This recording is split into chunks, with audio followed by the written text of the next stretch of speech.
that it was the Liberal government who has brought forward 2 pieces of back-to-work legislation in the first 7 months of its mandate, which continues their track record of disrespecting healthcare workers and the collective bargaining process. Therefore, be it resolved that the member of the House of Assembly for Dartmouth South to speak out against the essential service legislation, the Premier and the Liberal cabinet, and stand up for the healthcare workers who live in Dartmouth South. Mr. Speaker, I request waiver of notice and passage without debate. There has been a request for waiver. Is it agreed? I hear several noes. The motion is tabled.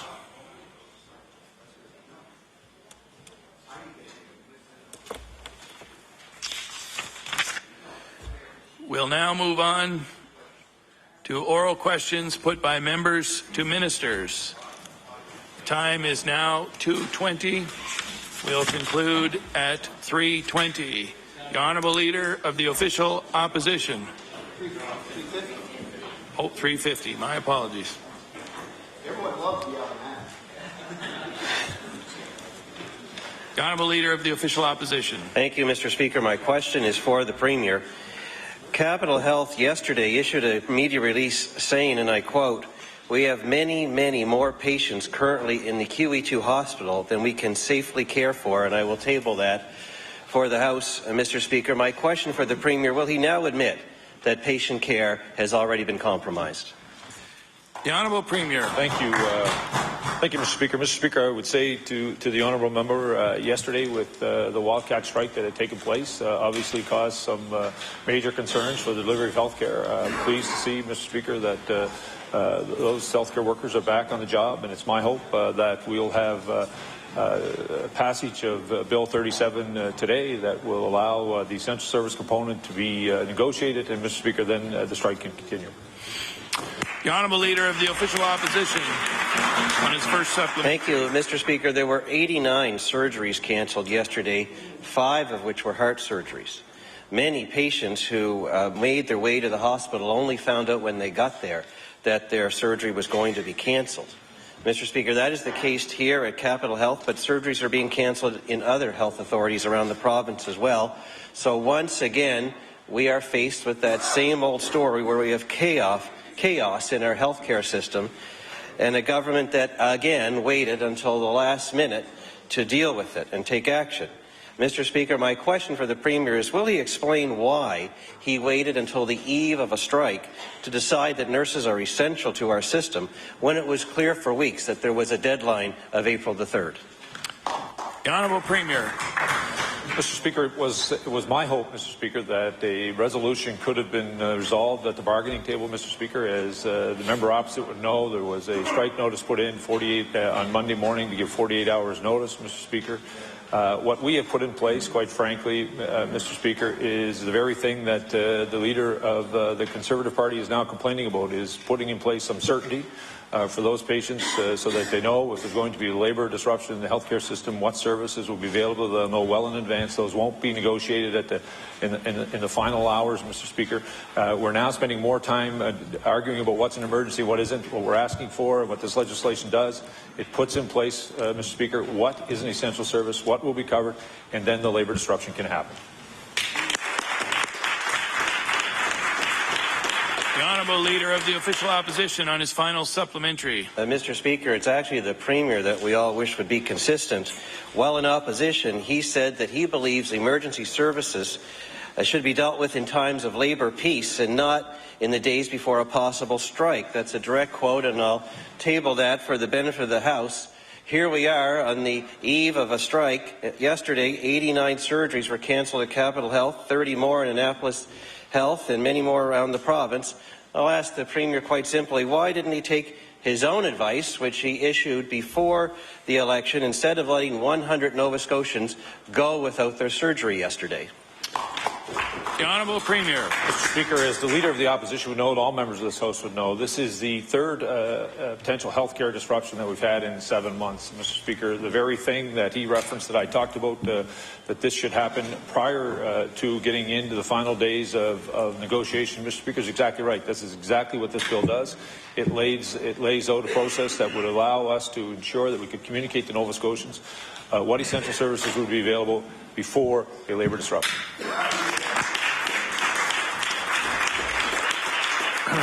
The Honourable Leader of the New Democratic Party. Thank you, Mr. Speaker. My question through you, Mr. Speaker, is for the Premier.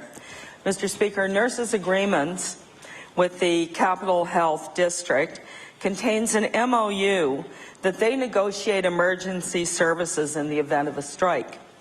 And I'll table a letter dated March the 5th of this year from the union to the employer at Capital Health. This letter states, and I quote, "The union and the employer are required by the collective agreement to negotiate these services. Often the parties come to an agreement on the level of services. In those circumstances where the parties cannot agree, the Memorandum of Understanding and our past practice has an arbitrator make a fast, on-the-spot decision, and this has led to a fair and quick resolution of an emergency service agreement." So, Mr. Speaker, after announcing just a few hours ago that an emergency service agreement was in place, we are now hearing that the employer has changed its mind. I want to ask the Premier, Mr. Speaker, what, if any, discussions did he or members of his government have with Capital Health that may have caused this reversal? The Honourable Premier. Who was that union? Was that Ennis? Was that who was the letter from? I'll get From Ennis. Mr. Premier. I'll get you to direct your questions through the chair if we need her to repeat it. Thank you. We'll ask her to repeat it. Thank you, Mr. Speaker. I apologize for that, Mr. Speaker. Mr. Speaker, she's laying out, quite frankly, the very essence of why we need essential service legislation, Mr. Speaker. We have one part of the negotiation saying one thing and the other part saying something very different. So what we're saying, instead of negotiating this in the dying days of bargaining, we should do that well in advance so both sides will know what's there. And I want to be very clear, at no time have I spoken, quite frankly, to either side involved in this labour dispute. The Honourable Leader of the New Democratic Party on her first supplementary. Thanks very much, Mr. Speaker. Mr. Speaker, I note for the Premier that the date on that letter is the 5th of March. The nurses have been attempting to negotiate an essential services agreement with their employer for several weeks now, Mr. Speaker, almost a full month. This has been on the table. Nurses working for Capital Health came here yesterday and they told us they do not want to go on strike, but they feel they must to fight for improvements in staffing levels, to improve patient safety over the long term. And nurses always offer emergency services, but when the employer won't agree with the level, there's arbitrators that step in. So, Mr. Speaker, my question for the Premier is this. Now that the nurses are in a legal strike position for Thursday morning, will the Premier advise the employer to agree to respect their Memorandum of Understanding and allow an arbitrator to make a fair and quick resolution to ensure emergency services are in place? The Honourable Premier. Mr. Speaker, there's a bill before this House, quite frankly, that would lay out a process for essential service legislation between the employer, Mr. Speaker, and the union when it comes to health care delivery in this province, and I would encourage the member opposite to allow that bill to be passed so that that could be negotiated, and then that labour disruption can happen if they feel so it needs to happen. The Honourable Leader of the New Democratic Party on her final supplementary. Thank you, Mr. Speaker. Well, Mr. Speaker, there may be a bill in front of this House, but there is a process and a collective agreement that is being ignored that is much faster than any bill passing through this House, Mr. Speaker. Order, please. I'd just like to remind the members of the gallery that it's unparliamentary to show any pleasure or displeasure with anything that goes on the floor, and if anything continues, I'll ask that the gallery be cleared. The Honourable Leader of the New Democratic Party. Thank you, Mr. Speaker. Mr. Speaker, the Union has filed a policy grievance on Capital Health's failure to negotiate emergency services. Imagine, Mr. Speaker. The Premier has pushed labour relations off a cliff in this province, and clearly government interference is making things worse, not better. Mr. Speaker, through you to the Premier, how will the Premier repair labour relations in Nova Scotia when he has effectively taken away the right to strike and the ability to negotiate in good faith? The Honourable Premier. Mr. Speaker, what Bill 37 does, Mr. Speaker, it lays out an essential service component that both the employer and the union will know, Mr. Speaker, well in advance of any labour talks, what service will be required. And quite frankly, Mr. Speaker, Nova Scotians will know what services to expect into there. And Mr. Speaker, this bill does not take away the right to strike, Mr. Speaker, unlike, quite frankly, what the New Democratic Party did when they were in power, when they took away the right to strike from paramedics in this province, Mr. Speaker.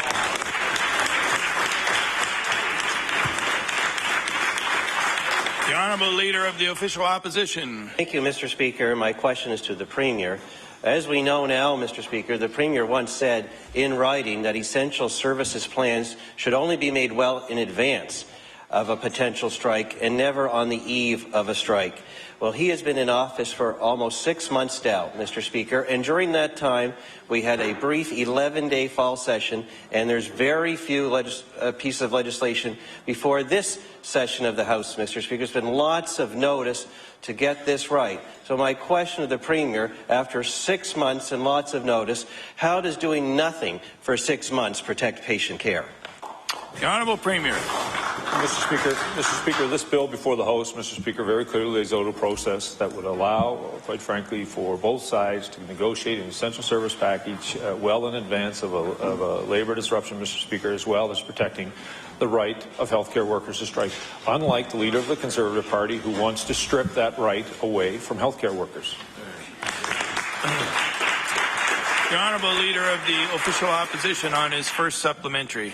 Mr. Speaker, when a government waits to the last minute, the heated rhetoric takes over. People take hard sides, and good oversight of our health system goes out the window. That is the problem. That's why 100 Nova Scotians went without their scheduled surgeries yesterday. It's the greatest argument for doing something when there is labour calm and not waiting for the most recent crisis. Mr. Speaker, those 100 Nova Scotians went without their health care yesterday, so I'll ask the Premier, how can he tell those 100 Nova Scotians that he is protecting their care? The Honourable Premier. Very simply, Mr. Speaker, in the last 7 months, Mr. Speaker, we've had 3 potential labour disruptions in the healthcare sector in the province of Nova Scotia, Mr. Speaker, with different employers, different unions, Mr. Speaker. What this bill lays out is that we lay out a piece of essential service legislation well in advance of that labour disruption.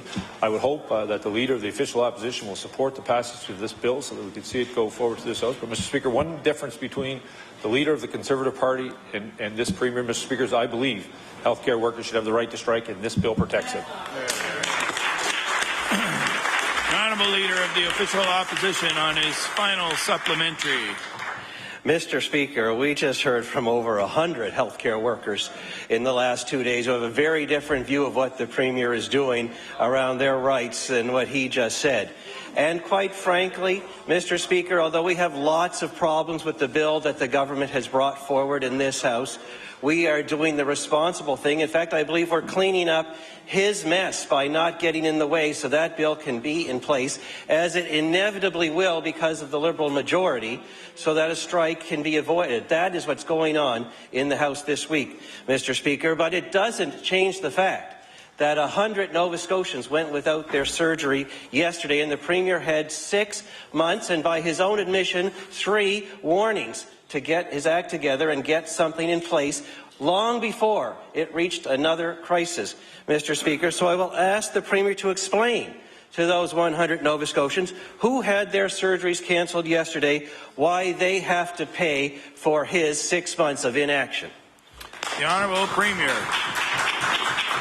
Thank you, Mr. Speaker. Mr. Speaker, this piece of legislation clearly lays out a process that would ensure, Mr. Speaker, that Nova Scotians would know well in advance of a labour disruption of what services would be available, Mr. Speaker. They would know well in advance whether or not their surgery would continue or not, Mr. Speaker.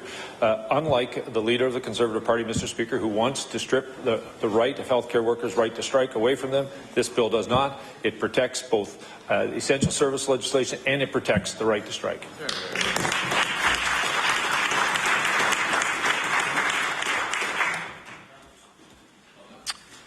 The Honourable Member for Pictou West.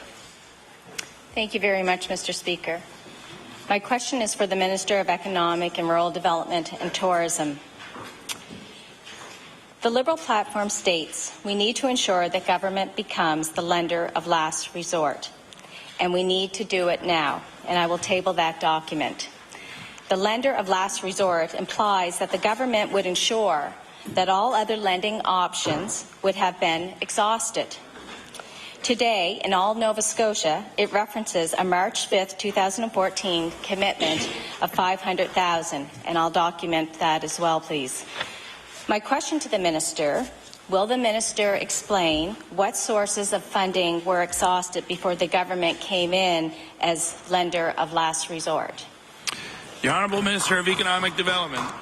Well, thank you, Mr. Speaker. We've made numerous investments. It may be helpful if the member would advise the House as to which specific investment she's referring to. The Honourable Member for Pictou West on her first supplementary. Thank you very much. The Liberal platform also said a Liberal government will end the practice of picking winners and losers and will focus on sector development. In the same All Nova Scotia article dated January 20th, 2014, a commitment of $600,000 is referenced. The commitment was made to a biomass company. My question to the Minister, how does this individual commitment focus on sector development when it is one company who received support, leaving all other companies in this sector behind? The Honourable Minister of Economic Development.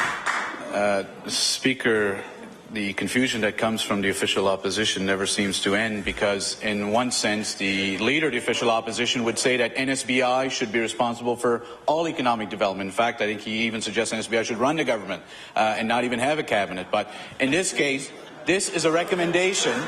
This is a recommendation that came from NSBI. Order, please. The Honourable Minister of Economic Development has the floor.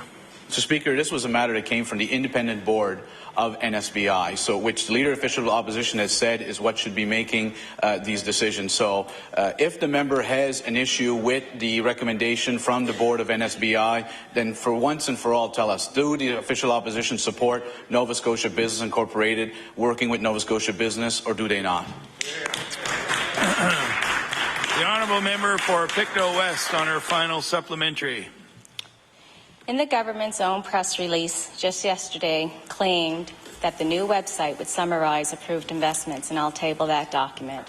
According to the same All Nova Scotia article, there are investments that are not on the website. It mentions another confirmed disbursement of funds. The government is backtracking on their plan to be lender of last resort. The government is proving that it supports the failed practice of picking winners and losers. And now it is hiding information from the public. My question to the Minister is, what other taxpayer money has been dispersed behind closed doors that doesn't appear on the Economic Development website? Thank you. The Honourable Minister of Economic Development. Mr. Speaker, I'm proud to say that under leadership of this Premier, we are the first jurisdiction in Canada to post the investments made by economic development on the web.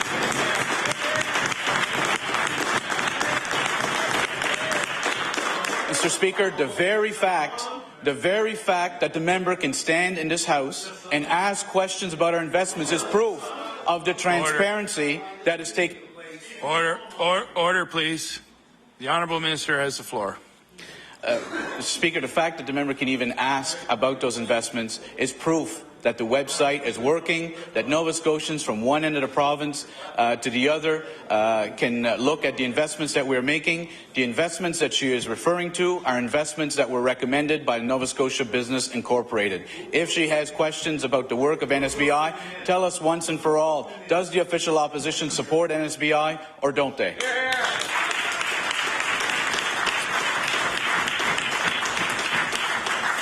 The Honourable Leader of the New Democratic Party. Thank you, Mr. Speaker. Mr. Speaker, my question is to the Premier. Mr. Speaker, yesterday at Law Amendments, the President of the Nova Scotia Nurses Union came here to speak about Bill 37.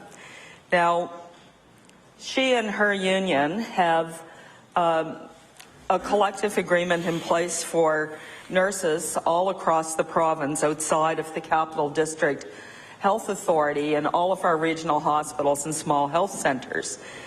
And Ms. Hazelton said she was shocked by the breadth of the bill and the lack of consultation. To quote Ms. Hazelton, she said, "There was no consultation, there was no discussion."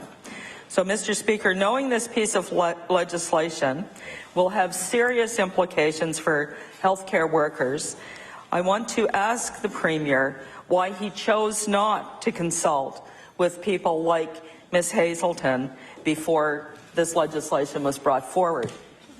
The Honourable Premier. Mr. Speaker, as you would know and all members of this House would know, Mr. Speaker, this is the third potential labour disruption that we've had, Mr. Speaker, in this province with different unions, Mr. Speaker, different employers. And each time, Mr. Speaker, we've come to the point where we've ended up we're now discussing what's an emergency and what isn't.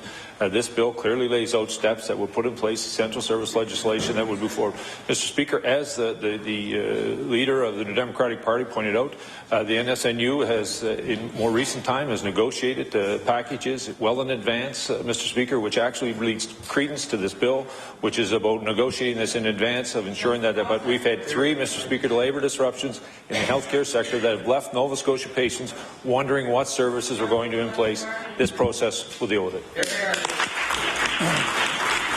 The Honourable Leader of the New Democratic Party on her first supplementary. Thank you very much, Mr. Speaker. Mr. Speaker, Ms. Hazelton yesterday reminded the committee, and let me remind the Premier, that the Nova Scotia Nurses Union hasn't had a legal strike in this province since 1977, something she attributes to the ability to strike. So my question to the Premier is, with so little history of healthcare strikes in Nova Scotia, why did the Premier feel it was necessary to have such a heavy-handed, broadly based piece of legislation? The Honourable Premier. Speaker, as I've said a number of times already this afternoon, Mr. Speaker, this is the third, Mr. Speaker, healthcare disruption that we've had in the last 7 months, Mr. Speaker. This piece of legislation lays out an essential service component, Mr. Speaker, that is negotiated well in advance, not in the dying days of the collective bargaining process, Mr. Speaker. So both parties know the requirements to deliver services to people of this province, as well as protecting the right to strike. Mr. Speaker, unlike the Democratic Party, which stripped that right away from paramedics, this bill does not.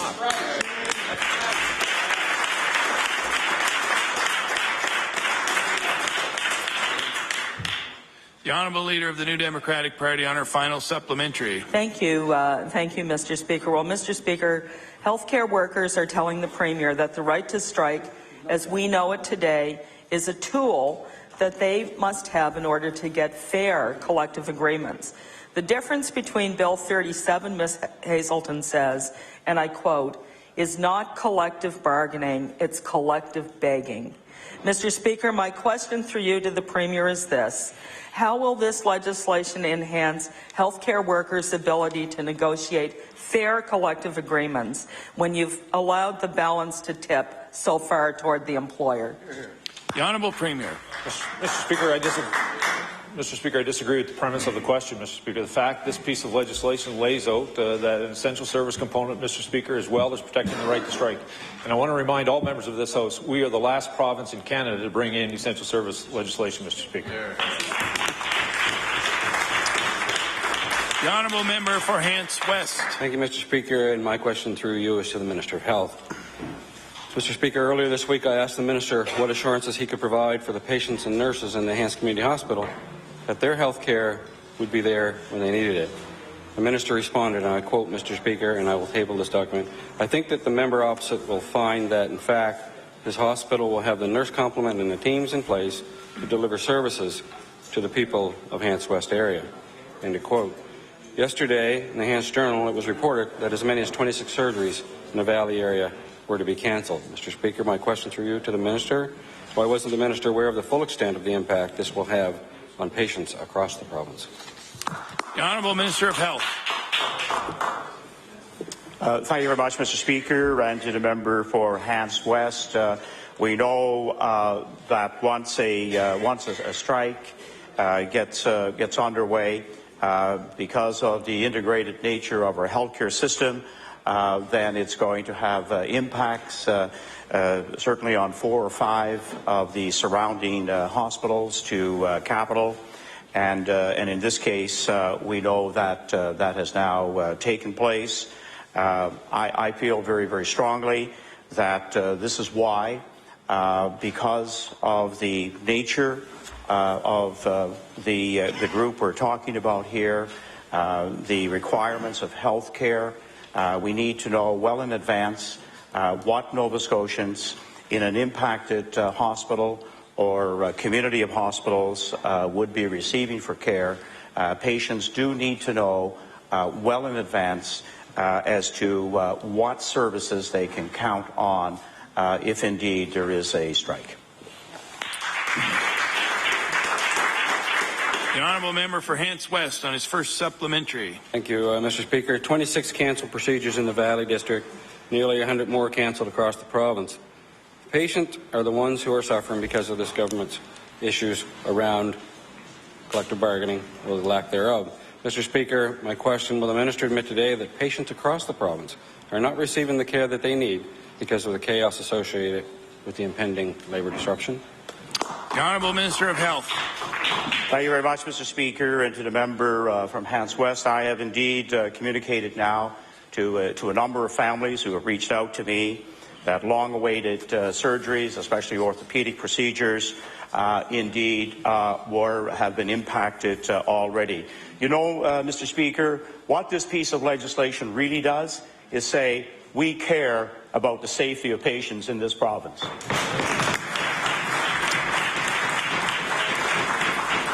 The Honourable Member for Hants West on his final supplementary.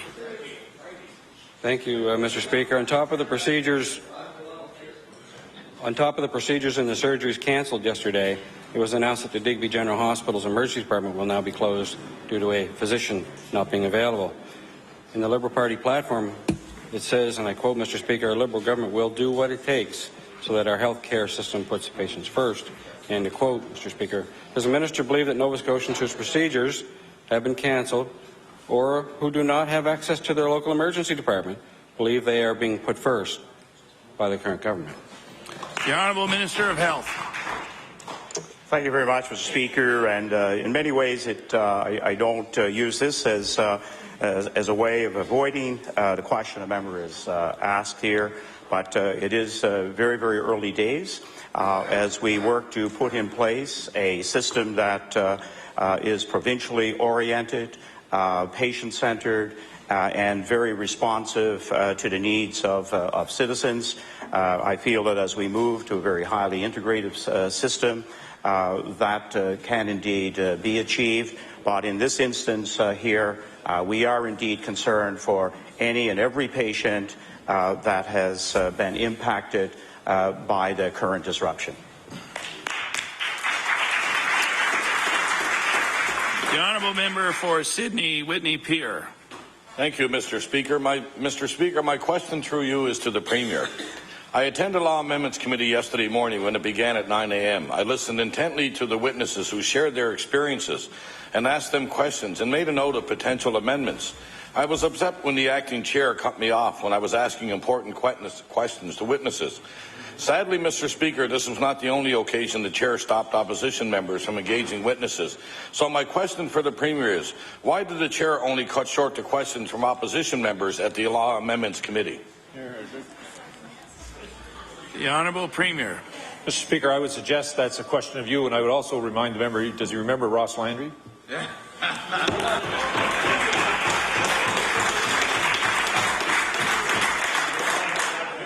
Honourable Member for Sydney Whitney Pier on his first supplementary. Order, please. The Honourable Member for Sydney Whitney Pier on his first supplementary. Thank you, Mr. Speaker. Mr. Speaker, the Premier may not have an answer for this question, but I do. Not a single Liberal member of the Law Amendments Committee asked a single question of the more than 150 witnesses that presented. It wasn't because the chair stopped them, Mr. Speaker, which leads me to my next question. Through you to the Premier. As the leader, when did you give the orders to the backbenchers to keep silent, and why? The Honourable Premier. Mr. Speaker, I'm very proud of the work the members of our caucus have provided, Mr. Speaker, and the professionalism, quite frankly, which they conducted themselves yesterday, Mr. Speaker. But I would remind the member opposite, Mr. Speaker, that when he was stripping the right to strike from paramedics, there was a lot of silence coming from the Democratic caucus. The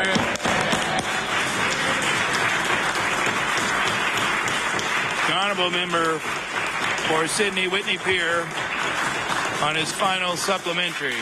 Thank you, Mr. Speaker. With this is obvious gag order in place, I feel badly for the Liberals MLAs and cabinet ministers who are unable to communicate their position on this important issue. I feel even worse for their constituents, Mr. Speaker, who aren't having their voices heard in the legislature. My last question is one of those constituents should make note of. Mr. Speaker, my final question is to the Premier. Will he allow his caucus members to truly represent the concerns of their constituents and vote their conscience, even if it means voting against this legislation? Or will the gag order continue and all the Liberal MLAs be forced to vote however their boss tells them to? The Honourable Premier. Mr. Speaker, the Liberal caucus has been very clear, Mr. Speaker, through this whole process by laying out ensuring that we protect, Mr. Speaker, patients in this province by delivering essential service, as well as protecting the right to strike by healthcare workers, Mr. Speaker, which that party and that government stripped from paramedics in this province, Mr. Speaker.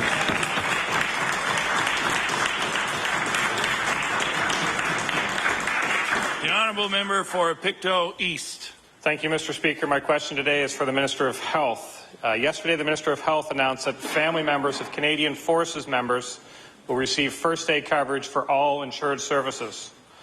I can only imagine how excited Canadian Forces members will be to learn that their families will have first day access to a Nova Scotia health system that is in chaos. Will the Minister admit that the state of Nova Scotia's healthcare system this week will only increase the anxiety of Forces members who are moving their families here? The Honourable Minister of Health. I'd like, Mr. Speaker, to the member from Pictou, having had the good fortune to travel across Nova Scotia in the last couple of months, I can sincerely say that on every day, every facility, every group of people I met, in fact, I was inspired by their work and their commitment, and I know from my home community of Kingston Greenwood that when members come in to take up their tour of duty, they've had to, of course, get services paid for by the province from which they have come for the first 3 months. This enables them to quickly make the transfer to our province. And even though on occasion some have had that challenge of getting a family doctor, when they go to the emergency department at Soldiers Memorial or at Valley Regional or access any of the other community-based programs, they talk about the quality of care and the responsiveness of the service they receive.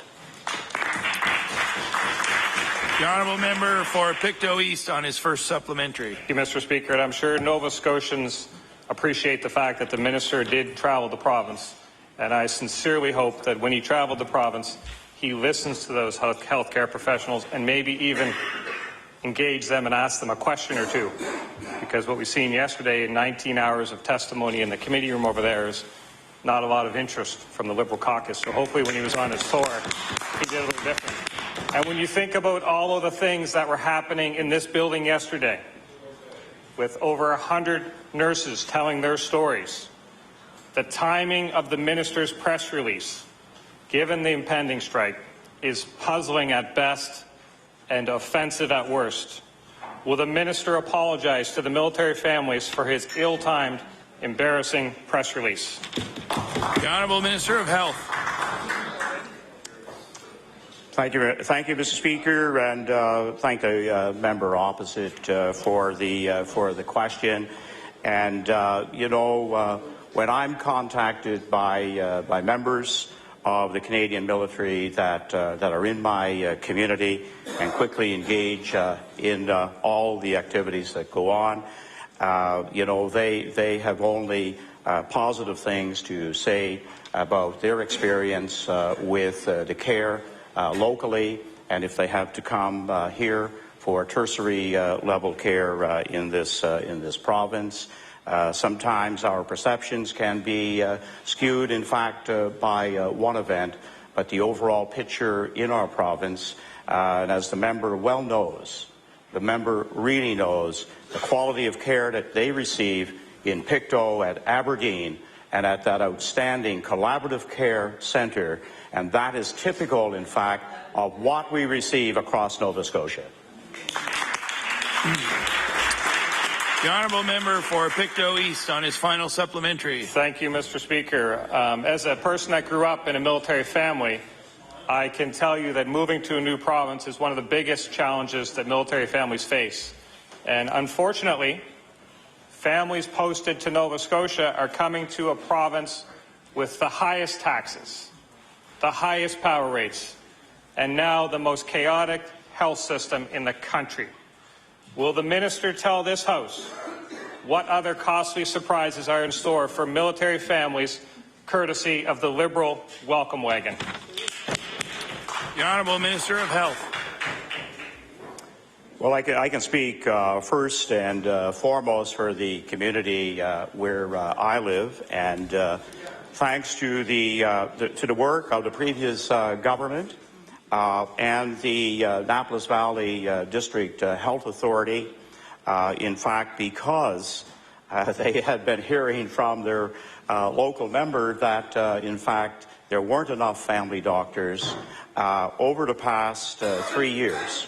We, in fact, have put alongside of the military base 14 Wing Greenwood, we now have a community medical centre that, in fact, looks after those military families that, in fact, have had the most difficult time in the past, and that is spouses.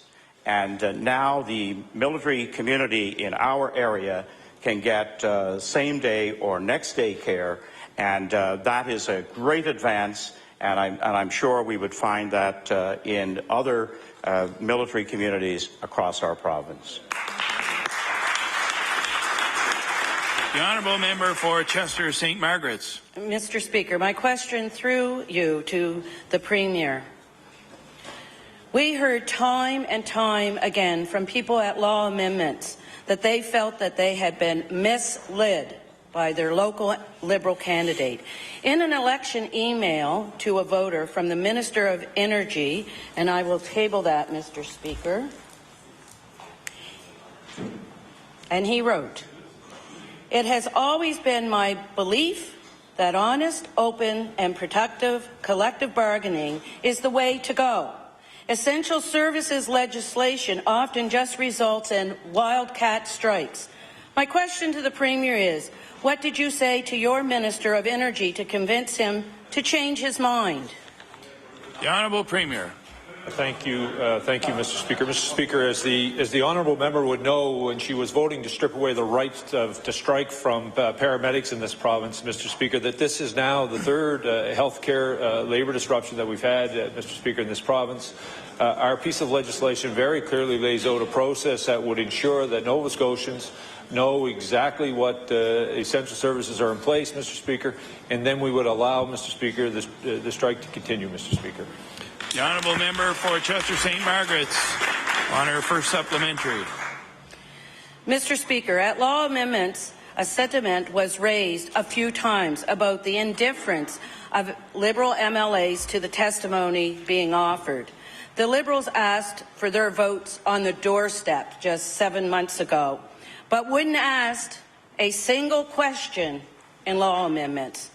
During the election, the MLA for Halifax Atlantic described himself as, and I will table this quote, he described himself as a proud supporter, active member of CUPE. Yet upon hearing the testimony from unionized healthcare workers, the MLA refused to ask questions, even when asked to by the presenters. He refused to even speak in favour of his own motion to take away the people's right to speak at law amendments. My question through you, Mr. Speaker, to the Premier, how did he convince the member from Halifax Atlantic to betray his principles and remain silent during law amendments, not asking a single question? The Honourable Premier. Mr. Speaker, I want to tell you and all members of this House how proud I am of the member from Atlantic, the way he represents.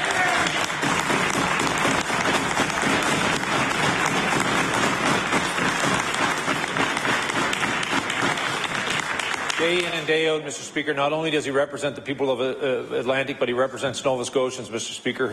In this piece of legislation, Mr. Speaker, we put in place essential service legislation, Mr. Speaker, that would provide services to healthcare patients, Mr. Speaker, while at the same time we are protecting the right to strike, Mr. Speaker. Mr. Speaker, actions speak louder than words when that member stood up and stripped the right from paramedics to strike in this province.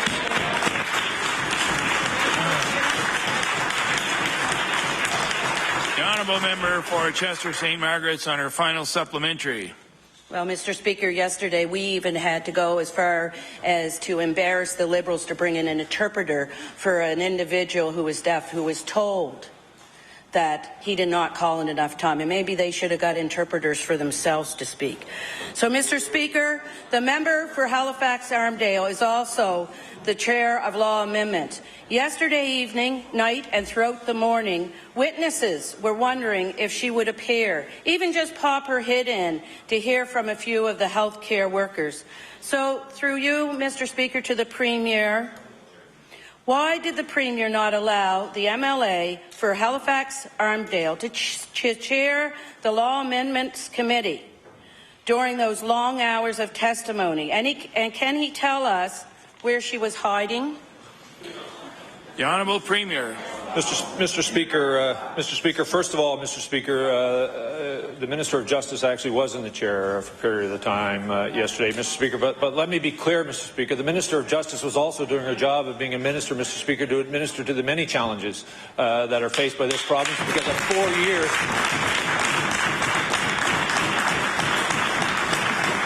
Mr. Speaker, the many challenges faced by this province because of 4 years of neglect by the former government.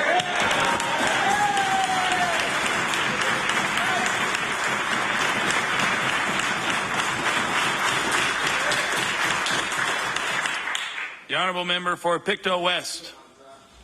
Thank you very much, Mr. Speaker. My question through you is to the Minister of Health and Wellness. Nurses who presented yesterday at the Law and Amendments Committee shared some very sobering stories about patient care in our hospital units. One nurse working on mental health unit with 5 patients said that those patients will not have any staff overseeing their care between 5 p.m. and 7 a.m. Can the Minister confirm whether he is aware of this situation? The Honourable Minister of Health.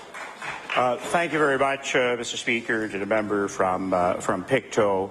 Yes, these are the type of impacts that a wildcat strike would have. Labor disruption yesterday impacted not just a floor with our vulnerable mental health patients, but many other patients, in fact, across the province. And she has just made another wonderful case for essential service legislation. The Honourable Member for Pictou West on her first supplementary. Thank you very much, Mr. Speaker. In order to protect patients and provide the health care they deserve and need, we need proper staffing levels. How many patients and how many units will be unstaffed in the event of a labor disruption? This is set to begin in less than 24 hours. The Honourable Minister of Health. Well, thank you very much, Mr. Speaker. The member from Pictou. We've embarked upon a plan, a hope in some respects that things would unfold differently, that the mediator, in fact, would be able to bring a resolve to the labor disruption that is before us. Now we're looking at a legal strike, and we won't take away that right to strike. I've never ever thought through my years in the Nova Scotia Teachers Union and as a former rep that the actual numbers who may be out at a given time made a lot of difference. I think if you reach that point, you are indeed making a pretty strong point. But over the next number of hours, if we get the full cooperation of this House, nurses will be back to work come Thursday morning. The Honourable Member for Pictou West on her final supplementary. Thank you, Mr. Speaker. Since Capital Health began ramping down services last week, there has been nothing but confusion, anxiety, and much worrying for many patients and families. One nurse told Law and Amendments Committee yesterday that they are playing musical chairs with beds to try and accommodate patients. What assurances can the minister give Nova Scotians that they will have a hospital bed if they need it once the picket line begins tomorrow? The Honourable Minister of Health. Thank you, Mr. Speaker. To the member from Pictou, I know how strongly our community of regional hospitals and smaller health centres across the province are working to respond. It is unfortunate that we've had the disruption. Some surgeries and procedures have been cancelled so far. But if a Nova Scotian needs emergency care, acute care, they can be assured that that service is available, a bed will be available, and the wonderful nurses who are at bedside will be there to look after those patients.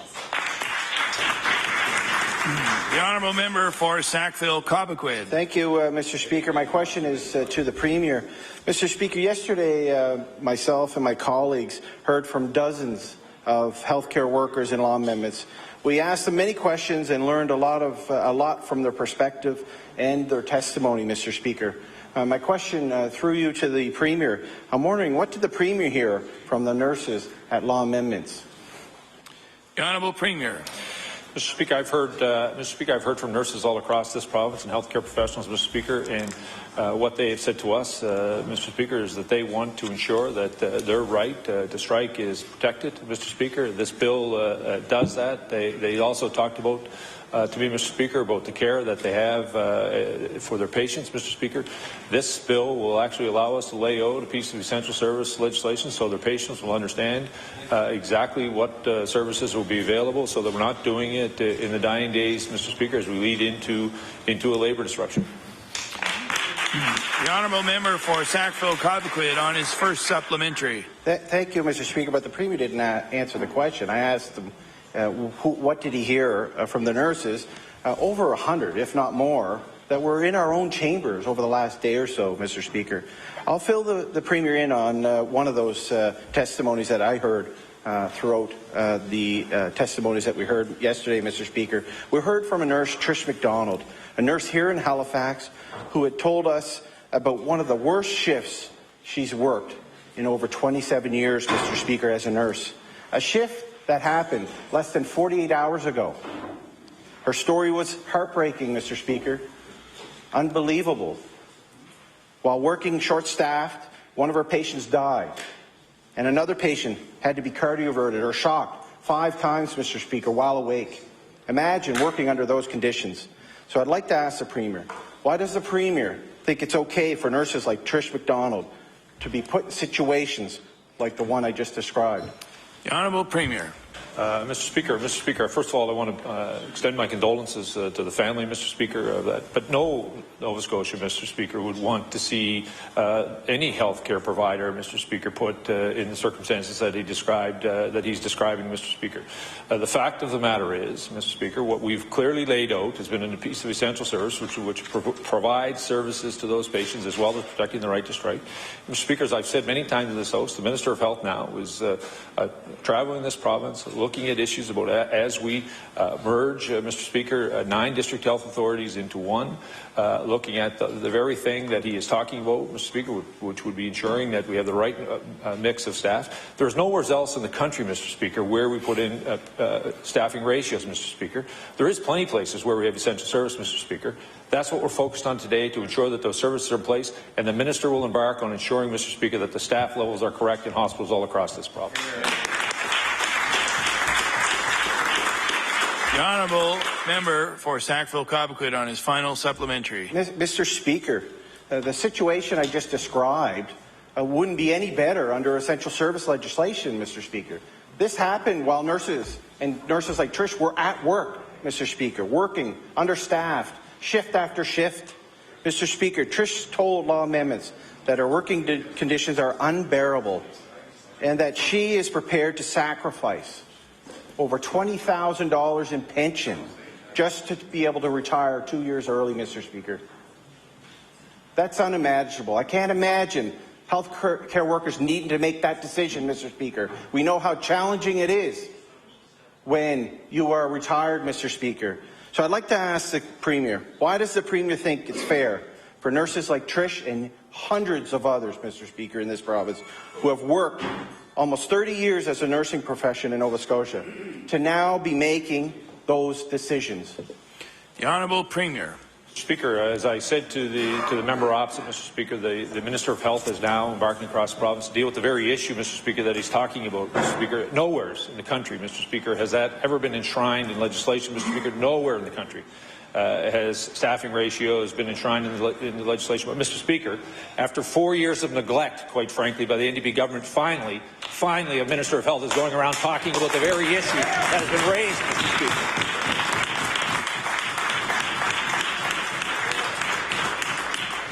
The Honourable Leader of the New Democratic Party. Thank you, Mr. Speaker. Mr. Speaker, my question through you is to the Premier. Mr. Speaker, in his election platform, the Premier promised to begin updating the nursing strategy in 2013-14. That's the fiscal year that ended yesterday. And looking at the Department of Health and Wellness website over the past number of months, we see nothing to indicate whether or not this is occurring. Based on what we heard yesterday, Mr. Speaker, it's pretty obvious that nurses in the Capital District Health Authority, they need support, Mr. Speaker. So my question for the Premier is this. If he ever gets around to updating the nursing strategy as promised, will he address the intensive care unit staffing issues we heard about yesterday? Will he provide funding so nurses are no longer having to double up on critically ill and injured patients in the ICU? The Honourable Premier. Mr. Speaker, I can assure all members of this House and all Nova Scotians, Mr. Speaker, that the Minister of Health, as he's embarking on doing, Mr. Speaker, the job of Minister, he is going to look at the ratio issues in every healthcare facility across this province, Mr. Speaker. In less than 6 months, Mr. Speaker, the Minister of Health has actually been looking at issues that have been brought to us, Mr. Speaker, by healthcare providers in this province that were neglected for 4 years. The Honourable Leader of the New Democratic Party on her first supplementary. Do your job. Thank you, Mr. Speaker. Mr. Speaker, also contained in the election promise from the Premier is a promise to, and I quote, create a plan that will retain nursing graduates as well as experienced nurses. So my question to the Premier is this. How exactly does he think that essential services legislation that will impact nurses is going to help retain nursing graduates and experienced nurses as he promised in his platform? The Honourable Premier. Speaker, I'm very proud of the work being done by the Minister of Health, Mr. Speaker. As we introduce our budget tomorrow, Mr. Speaker, you'll see a major investment in the healthcare sector, Mr. Speaker. We will also be reaching out to ensuring that we have the proper levels of staffing, Mr. Speaker, in every facility across this province, Mr. Speaker. Mr. Speaker, I want to remind this House that the labour disruption that we're talking about actually has been about 2 years, Mr. Speaker. The contract will run out in November. Mr. Speaker, we've been in power for 6 months. I wished the vigor that I'm seeing from the opposition party today we could have seen while they were in power, and they could have done something.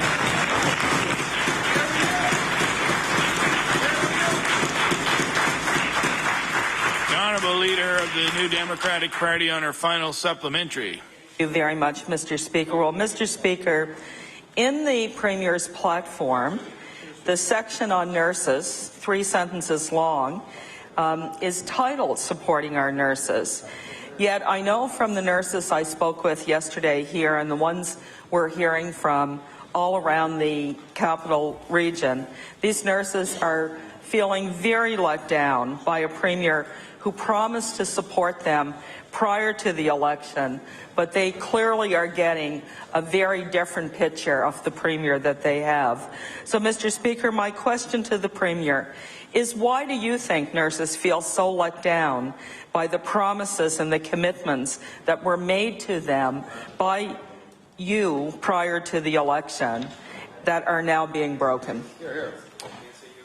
I'd just like to remind the Leader of the New Democratic Party not to refer to other members directly and keep your questions through the chair. The Honourable Premier. Thank you, Mr. Speaker. Mr. Speaker, I want to be very clear about the fact, Mr. Speaker, that this part of negotiation now, is my understanding, Mr. Speaker, there is a 5% pay raise over 2 years as part of this negotiation that's been ongoing, Mr. Speaker, on top, Mr. Speaker, of an agreement that had been reached for the previous 2 years, Mr. Speaker.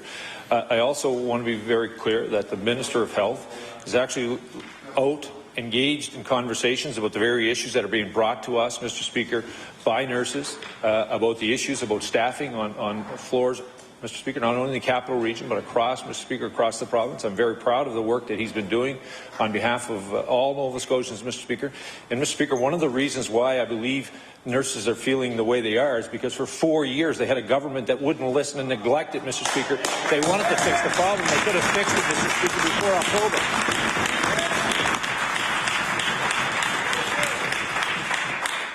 The Honourable Member for Colchester, Musquodoboit Valley. Yes, Mr. Speaker. My question is for the Minister of Health. Yesterday there was a CBC news article in which Chris Bauer, the CEO of the Capital District Health Authority, said that capital health addictions has been really affected by what has gone on in the last few days. I guess I'm asking the Minister if he could give some detail as to what the potential impact is going to be for services to these folk. The Honourable Minister of Health.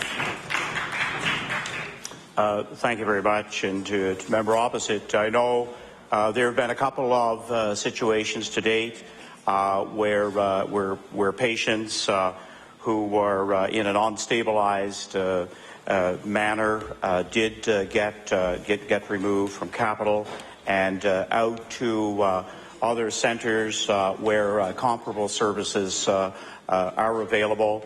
But the member opposite, is speaking to a problem that, in fact, exists right across Nova Scotia, and one that some gains have been made.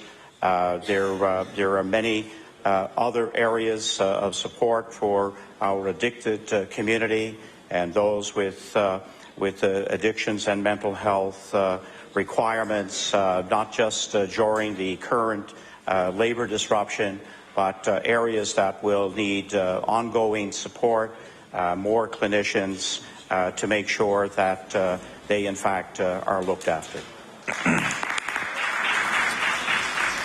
The Honourable Member for Colchester, Musquodoboit Valley on his first supplementary. Mr. Speaker, I do really appreciate the complexity of this particular situation.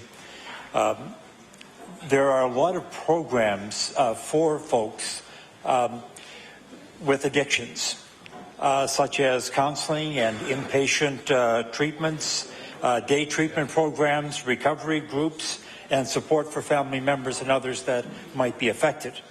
So I guess my question is to the Minister, do you have any suggestions as to where these people might go so that they can be supported when these issues come up? The Honourable Minister of Health.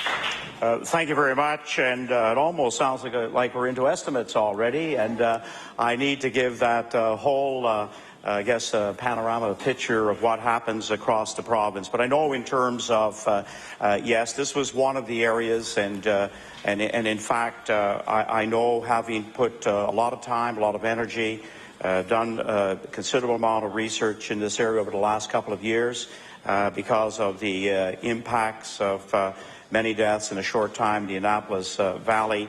I know that having the crisis line and crisis team available is one of those areas that is maintained. However, there are some services that are not at the strength that they normally would be if we didn't have this labor disruption. But I'm hearing so far, and it just involves a matter of hours so far, and I know patients that were in trouble did get moved to centres where the professionals could assist them. The Honourable Member for Colchester Musquodoboit Valley on his final supplementary. I appreciate that, Minister. It not only helps the folks seeking information on how to treat their addictions, but also provides support for the recovery period afterwards. I guess I'm going to ask the Minister if these services are going to be in place once the people leave the particular centres or whatever, because the recovery period is extremely important for people with addictions. The Honourable Minister of Health. Thank you very much, Mr. Speaker, and to the member who asked a very, very important question. We know that, in fact, this is one of the reasons why we have changed the model of care in terms of mental health, psychiatric patients that after getting the help, whether it's at the IWK or in one of our other hospitals across the province, and when they go back to their communities, making sure that they have a number of supports in place, in fact, is really at the heart of this model. And at the present time, we don't have enough providers right across our province. It's an area that I know, again, we will be providing some additional supports. Dr. Janet Davison gave not just the IWK, but in fact our province one of the best reports with 14 very specific concrete recommendations that we have started on, and that report will be supported by our budget. The Honourable Member for Inverness. Mr. Speaker, my question is for the Minister of Justice. When a judge orders an individual to be placed in the care of the East Coast Forensic Hospital, there are certain expectations regarding treatment. Because this hospital does not have the ability to turn away patients, Capital Health has reported that staffing levels for the hospital are unsafe in the event of a work stoppage. While this situation is due to a labour dispute in health care, it is well within the purview of the Minister of Justice. So thus my question for that Minister, has the Minister of Health assured the Minister of Justice that the standard of care the public and the justice system expects is being met by the East Coast Forensic Hospital? The Honourable Minister of Justice. Thank you very much, Mr. Speaker, and to the member from Inverness. Mr. Speaker, while the justice system certainly has a role in this issue, and I have spoken to my colleague, the Minister of Health and Wellness, I do believe that the question is best directed to my colleague, who is very well informed of this situation and is ready to answer all the member from Inverness's questions. Thank you. The honourable member for Inverness on his first supplementary. Speaker, the Minister of Justice has a responsibility here. I understand that the hospital and the forensic facilities are actually independently operated and managed such that the correctional inmates and forensic clients are separate at all times. Has the Minister assured judges and other members of the justice system that people sent to the forensic hospital will receive the care they expect? The Honourable Minister of Justice. Thank you very much, Mr. Speaker. And again, to the member opposite, I can assure you that I had in the past visited the East Coast Forensic, and it is a hospital, and the patients there are extremely cared for. And when it comes to the specifics of the care, that is a question best directed to my colleague, the Minister of Health and Wellness. Thank you. The honourable member for Inverness on his final supplementary. Mr. Speaker, if an individual is determined by a court to not be criminally responsible, the court expects that person will be placed in a secure environment and will receive appropriate medical care. In that case, my question to the Minister of Health, what action has that minister taken to ensure individuals at the forensic hospital are receiving appropriate medical treatment throughout any work stoppage? The honourable Minister of Health. Thank you very much, Mr. Speaker, and to the member for Inverness. When it comes to planning and preparation, as much as humanly possible, Capital Health has in fact taken steps to make sure that the current treatments, including medications and so forth, are administered during a time when we do have a labour disruption.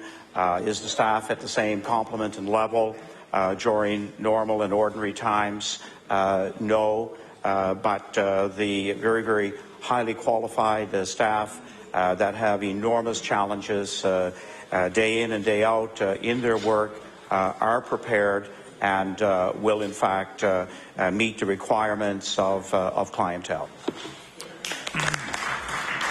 The honourable member for Sackville-Cobequid. Thank you, Mr. Speaker. My question is, through you, is to the Minister of Health. Yesterday and today, my colleagues and I heard from dozens and dozens of healthcare workers at law amendments, Mr. Speaker, and it wasn't just healthcare workers. It was citizens who support healthcare, who support nurses. Their stories were eye-opening. Some were just plain shocking, Mr. Speaker, as I sat there and listened to their testimony to the Law Amendments Committee.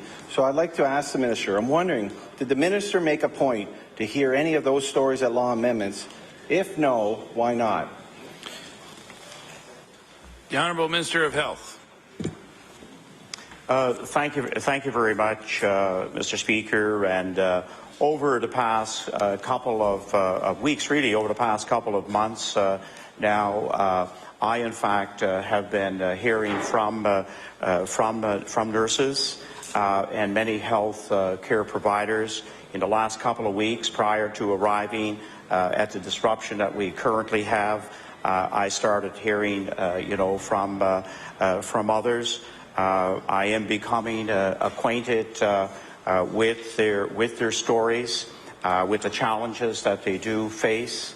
I know as we got, unfortunately, close to yesterday and the disruption.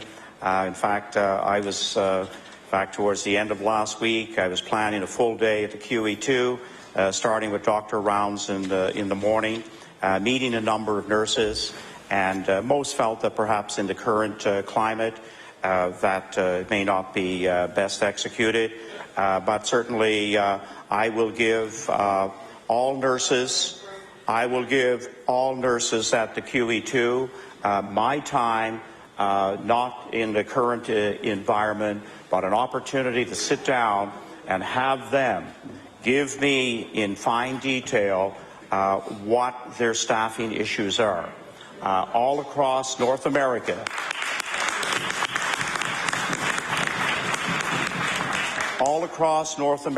there are, in fact, one primary model where staffing committees, in fact, meet to deal with ordinary staffing challenges, also critical staffing challenges, and if there are interventions and corrections that need to take place, I will certainly be there not just to hear them, but to make sure that there are improvements as we move forward. The honourable member for Sackville-Cobequid on his first supplementary. Thank you, Mr. Speaker. And I think it's important that the Minister of Health travel the province. We heard it time and time and time again from the Premier and from the Minister. But the Minister just had to walk about 50 feet across the floor of this legislature, Mr. Speaker, over the last 2 days to hear from frontline healthcare workers, from nurses, Mr. Speaker, and hear exactly what it's like to work on the burn unit, Mr. Speaker, that's understaffed, to work in the ICU that's understaffed, Mr. Speaker. And it's a challenge. And I hear some comments from across the way. I didn't hear any comments in law amendments, Mr. Speaker. They never asked one question, Mr. Speaker. So one story, Mr. Speaker, that we heard yesterday was from Jean McDonald, and I hope the member from Richmond listens, who was a nurse for 35 years experience. Jean told law amendments she preferred to work evenings, Mr. Speaker, but felt morally obligated to speak up on behalf of her patients and the young nurses that are coming into the profession. I'd like to ask the Minister, does the Minister think it's fair for nurses like Jean to be forced to leave their bedsides with the threat, Mr. Speaker, of being disciplined just to try to get a message through to the government here at Province House about the alarming conditions she and many of her colleagues are working under? The Honourable Minister of Health. Thank you very much, Mr. Speaker, and to the member from Sackville-Cobequid. You know, over the past 30 years, I've heard stories firsthand at the kitchen table from my wife, who is a nurse, and there are many stories on a daily basis where nurses, in fact, are challenged in terms of you know, the immediacy of what does take place, the level of training, competencies, ongoing professional development, working as a team, and working to get the best results. So I'm very familiar on that first-hand basis, and you know, the stories of yesterday have been conveyed to me through a number of nurses. In fact, as late as the past weekend, and I know that one of the things they're very also you know, quick to tell me in terms of kind of a concluding statement is that the conditions, the circumstances that they face didn't all of a sudden happen on October the 8th. The honourable member for Sackville-Cobequid on his final supplementary. Thank you, Mr. Speaker. But what we heard time and time again from many of the presenters at law amendments, that over the last couple of weeks and months, a new scheduling component was introduced to many of the units. And that's where some of the issues is, Mr. Speaker. It's been a long 2 days, Mr. Speaker. I'm working on about 5 hours of sleep in 2 days. I apologize if my English isn't correct. And I don't ask for any sympathy, any at all. Mr. Speaker, Jean also told law amendments that she is a proud nurse, Mr. Speaker, but it pains her to say that she will no longer recommend the profession, even to a family member. So no matter what the implications are, Mr. Speaker, between the government and the union, what we can't do, Mr. Speaker, is ignore what we heard over the last 2 days. The bargaining units and the unions will continue to do what they need to do, so does the government, but I'm asking the Minister of Health, with what we've heard over the last 2 days, will the Minister accept Jean's testimony, and will he act immediately to try to address some of the serious concerns that we all heard over the last 2 days that some of our nurses are working under, Mr. Speaker? The Honourable Minister of Health. Well, thank you very much, Mr. Speaker, and to the member opposite. You know, it is unfortunate that we are having to deliberate and deal with one of the most serious issues and one of the most required services that our province needs to have delivered every day, 365 days of the year, in the context of a wildcat strike, in the context of all of the testimonials given here at Province House in law amendments. And I think there are better tables, better opportunities for the kind of dialogue that needs to occur.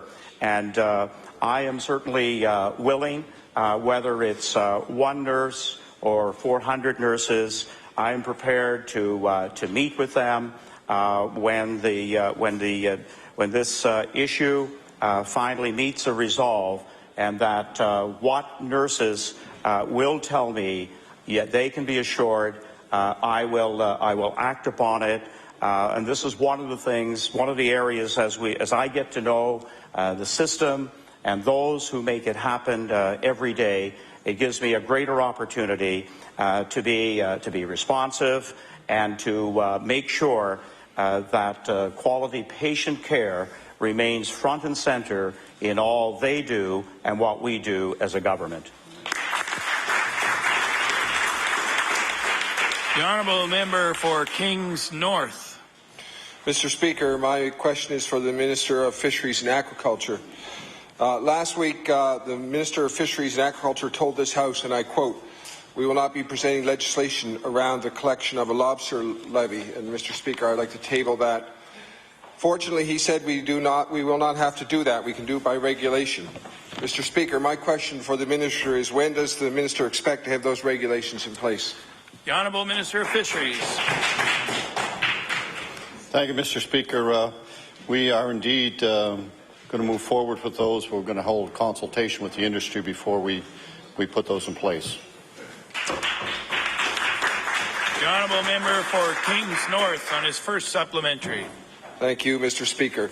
Mr. Speaker, the next day, March 28th, the manager of fisheries renewal with the department was quoted as telling the Lobster Conference, "Currently, there is no authority to collect that levy." And Mr. Speaker, I'll table that document. He told the fishermen that the department is prepared to make the necessary legislative changes during this session of the legislature. My question for the Minister, Mr. Speaker, is who got it wrong, the Minister or his manager of fisheries renewal? The Honourable Minister of Fisheries. Actually, we're both right.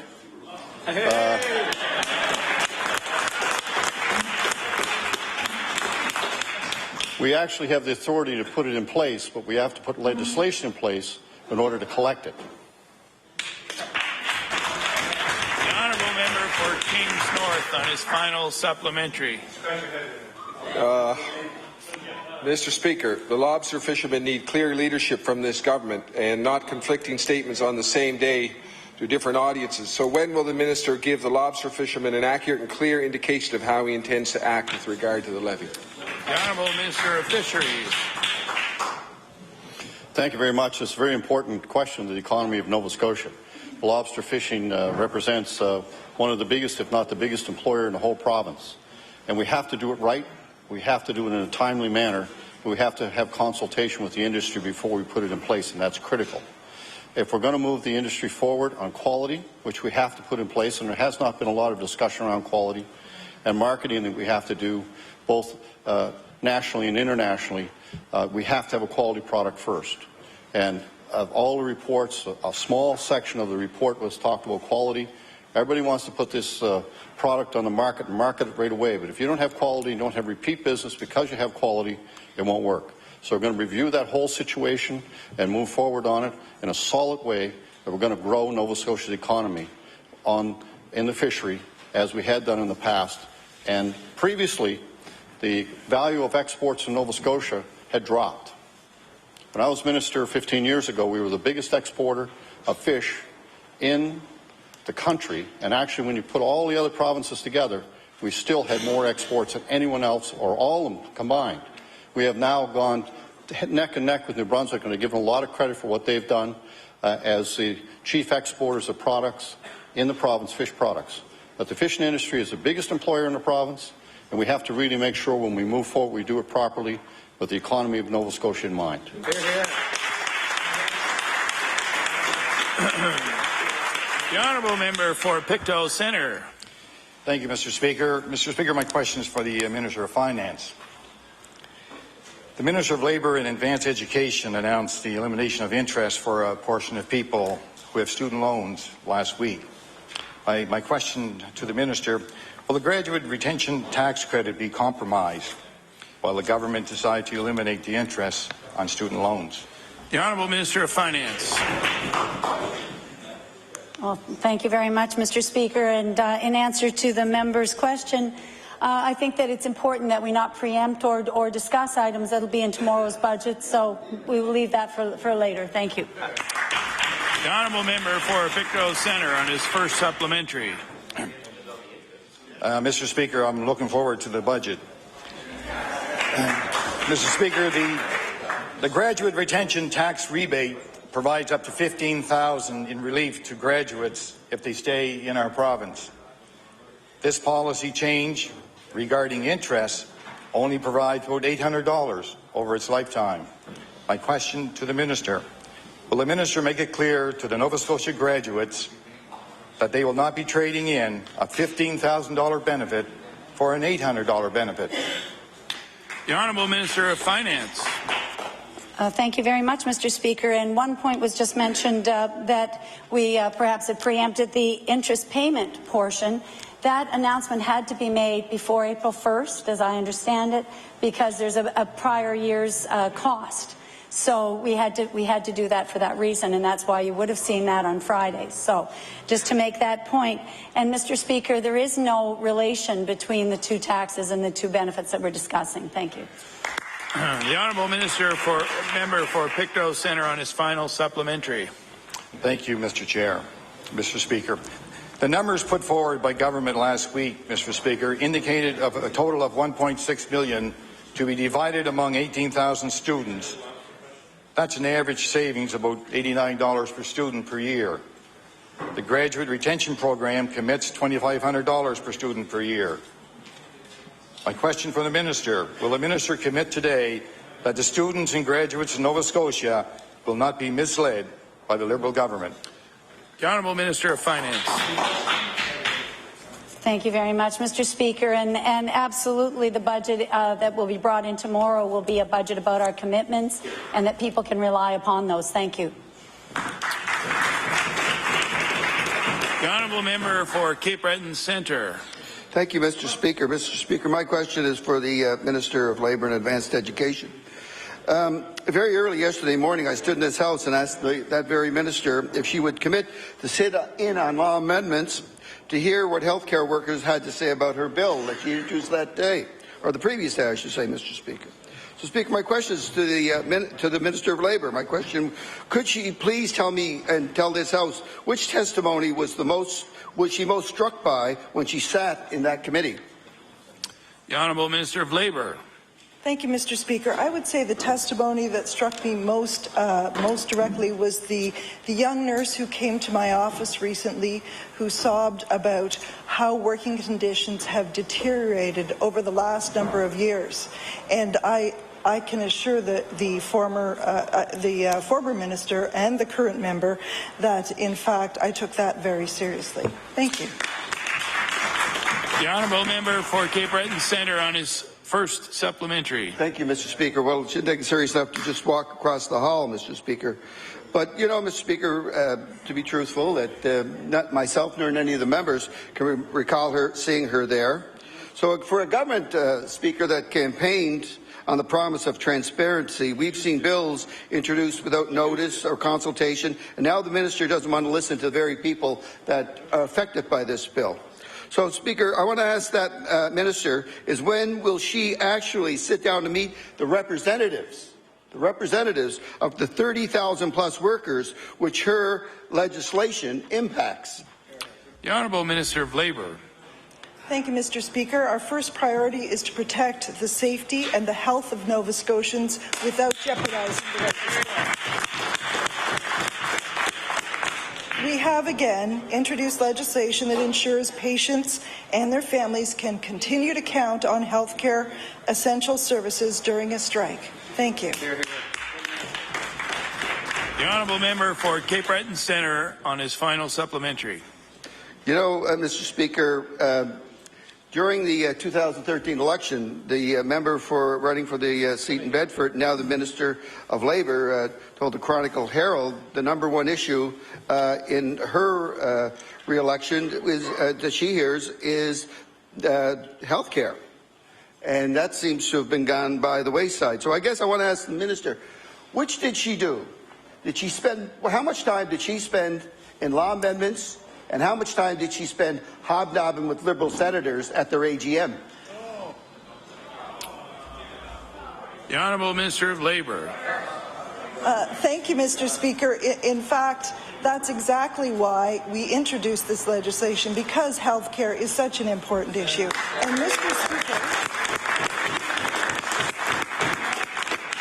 Speaker, I would note that Nova Scotia is the only province in the country without essential services legislation, and we believe it's high time we had it. Thank you, Mr. Speaker. The honourable member for Hants West. Thank you very much, Mr. Speaker. My question through you today is to the Minister of Service, Nova Scotia, and Municipal Relations. As I'm sure he's aware, we've yet a second town now in Nova Scotia, Bridgewater, who is, I believe, filed for dissolution. There's another town in my constituency. Thank you. Another town, like many, I'm sure, are considering the same thing, and they're wondering where they're going. It certainly has been difficult times in the last recent years.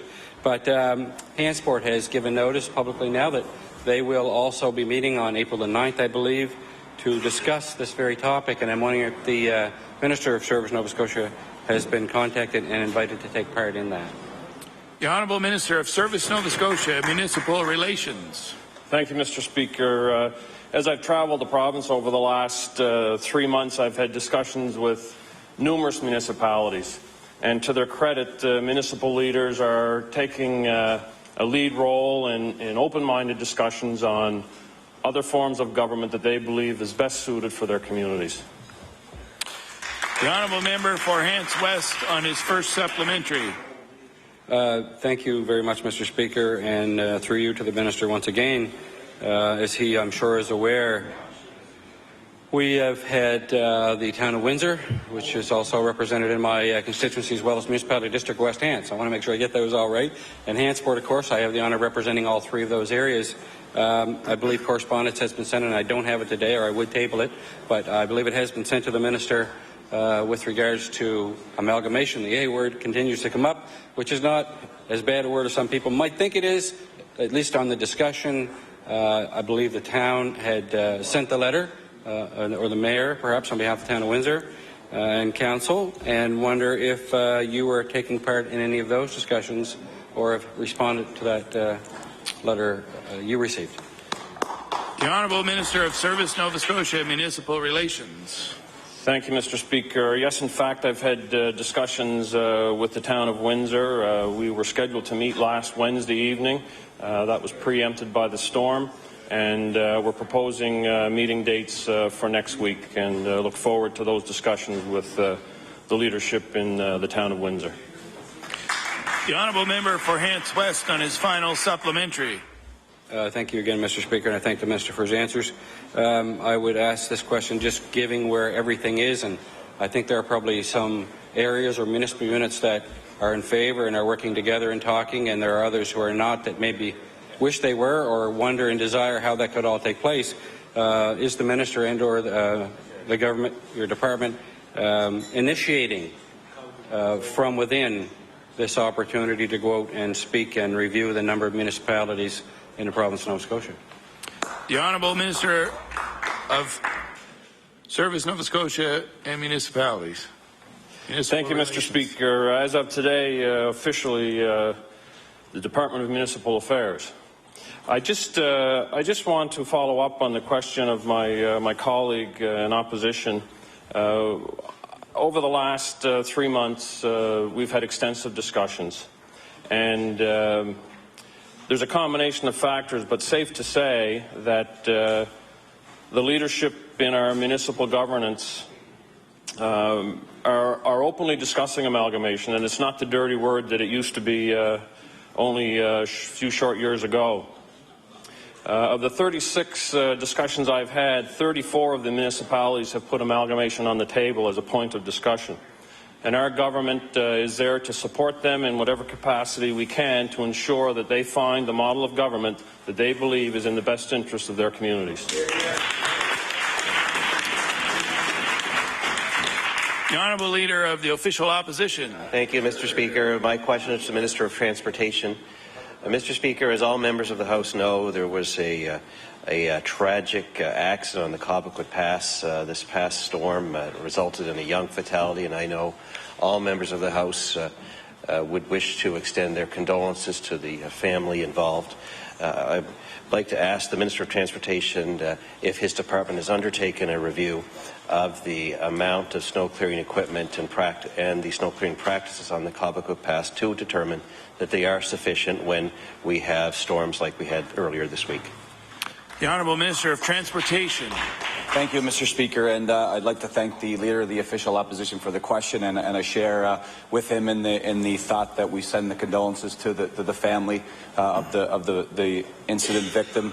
Very sad, and obviously when those things happen, our hearts are heavy indeed. To answer the question specifically, we have undertaken, and we are undertaking a complete review of all equipment in the province. We hope to have that ready and in place for the next year's winter season. It's a very important question that we had, and I know that we've received it through the department from all members in the House here and from many Nova Scotians. They want to know that we have adequate equipment in place, and that's something that's the least we can do for Nova Scotians, so we'll endeavour to do that. And just to the member on that specific incident, there is the RCMP, of course, are investigating. We did have a full complement of salt equipment and ploughing equipment and patrols out during that day, and we did the best we could, but again, a very tragic incident indeed. Thank you. The Honourable Leader of the Official Opposition on his first supplementary. Thank you, Mr. Speaker. I do appreciate the Minister's answer. You know, Mr. Speaker, there are many hard-working Nova Scotians who go out on our roads in all conditions, day and night, minus 40, heavy rain, snow, sleet, and they do a great job. Order, please. Sorry to interrupt, but the time allotted for oral questions has expired. Now recognize the Honourable Leader of the Official Opposition, the Government House. I'm tired. I'm as tired as you guys. The Honourable House Leader for the Official Opposition. Thank you very much, Mr. Speaker. Mr. Speaker, I believe with the importance of the Bill 37 that's before us and the discussions that we're having about this, I would say that we will put aside our debate this evening and pass the hours back to the government for discussion on that bill. The Honourable Government House Leader. Thank you very much, Mr. Speaker, and certainly appreciate the offer from the House Leader for the Official Opposition. Since Bill number 37 is now in the order paper